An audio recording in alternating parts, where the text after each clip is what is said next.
Hello guys, you're watching the Sid Show, and if you're new in my channel, then don't forget to subscribe and a like. And today our topic about the PlayStation 4 error, a PlayStation 5 error, sorry. And PlayStation 5 error is that the WS-116331-5 access to PSN has been temporarily suspended. So I'm just going to tell you about how to fix this. I'm just going to share my screen on my left side. So here we are at the screen. Look at that. Here we are at the screen, and go to settings, user network.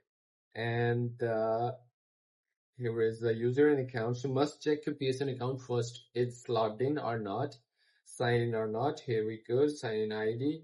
You just check here, and the address. You must check here your email address, PSN account, and then go to the others. Here you can console sharing an offline play and restore the license. You can restore the, here it's down in the sign out.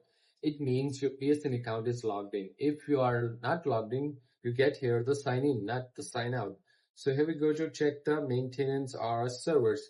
Sometimes the Sony are working on the updates or the maintenance, so you get the servers down. So here is the server is working up and good. If you get the server down, here you get the red option, but not red option. Here's a green. So the server is working up and good perfectly. So you have a problem with your own internet connection. So you must contact with your internet provider, or you just forget the old one, or connect with the new connection. So here we go to the Wi-Fi settings.